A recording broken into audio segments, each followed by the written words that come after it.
पुराणों के अनुसार जगत कल्याण हेतु भगवान विष्णु जी के 24 अवतार हुए हैं, जिसमें से 10 अवतार प्रमुख हैं। पहले 3 अवतारों का वर्णन हम अपने पहले वीडियो में कर चुके हैं। भक्ति लहर की इस वीडियो में आज हम भगवान विष्णु के चौथे अवतार नरसिंह अवतार की कथा जानेंगे। भाव सहित बोलिए भगवान विष्णु की जय। जब जब मानव अन्याय और अधर्म के दलदल में खो जाता है, तब तब भगवान विष्णु सही रास्ता दिखाने हेतु अवतार लेते हैं।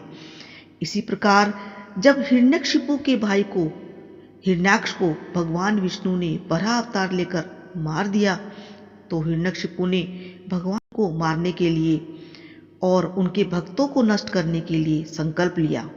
उसने सोचा, मैं अजय, अमर और अजर होकर संसार का एकमात्र सम्राट बन जाऊं। इसके लिए उसने बहुत कठोर तप किया। उसके तप से देवता घबराकर ब्रह्मा जी के पास गए। तब ब्रह्मा जी ने हिरण्यकशिपु को दर्शन दिया और साथ ही उसको वर मांगने के लिए भी कहा। उसके तप से जर्जर शरीर को भी ठीक कर दिया।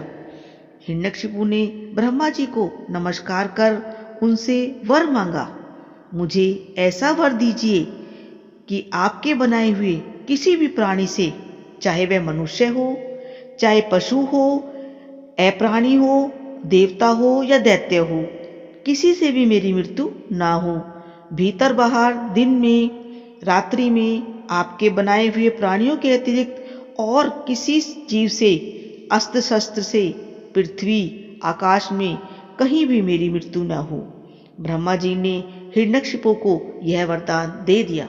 वर प्राप्त करते ही उस महादैत्य ने तीनों लोकों में देवताओं और असुरों को जीतकर अपने वश में कर लिया। लेकिन प्रभु की इच्छा से हिरण्यकशिपु के पुत्र प्रहलाद बाल्यावस्था में ही भगवान की भक्ति करने लगा। अपने पुत्र की भक्ति भगवान विष्णु के प्रति देखकर वह बहुत क्रोधित हो गया। डराने और समझाने से भी जब प्रहलाद में कोई परिवर्तन नहीं हुआ, तो उसे मारने का विचार किया।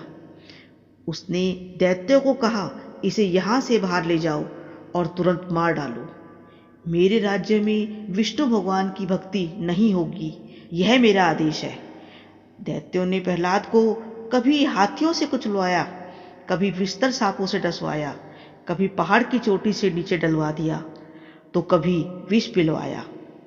दहकती हुई आग और समुद्र में बारी बारी से डलवाया, लेकिन भगवान की कृपा से प्रहलाद का कुछ भी अहित नहीं हुआ।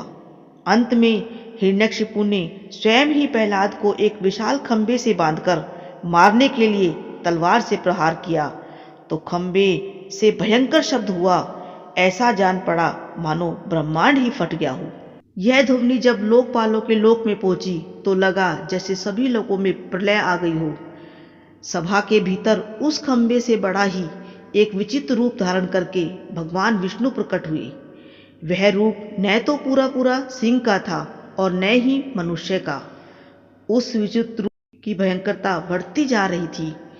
एक ही अट्ठाह से उन्होंने सारे दैत्य दानवों को भगा दिया, लेकिन दैत्यराज हिरण्यकशिपु अहंकार और क्रोध से भरकर हाथ में गदा ले नरसिंह भगवान पर टूट पड़ा।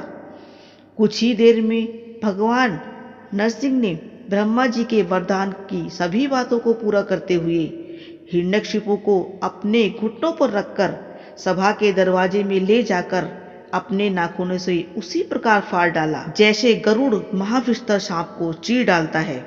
इसी समय ब्रह्मा, इंद्र आदि देवी देवताओं ने नरसिंह भगवान की स्तुति की, लेकिन उनका क्रोध शांत नहीं हुआ। तब बालक प्रहलाद को देखकर उनका हृदय दया से भर गया। भगवान ने बालक को गोद में लेकर अपना कमल उसके सिर पर रखकर उसे आशीर्वाद दिया। अर्थात भगवान अपने भक्तों की सदा रक्षा करते हैं। बोलिए भगवान विष्णु की जय। हरि अनंत, हरि कथा अनंता। भक्ति लहर आपको भक्ति व आध्यात्मिकता से जुड़ी सभी महत्वपूर्ण जानकारियां उपलब्ध कराता रहेगा। वीडियो को लाइक, शेयर और सब्सक्राइब अवश्य करें। ओम नमः शिवाय।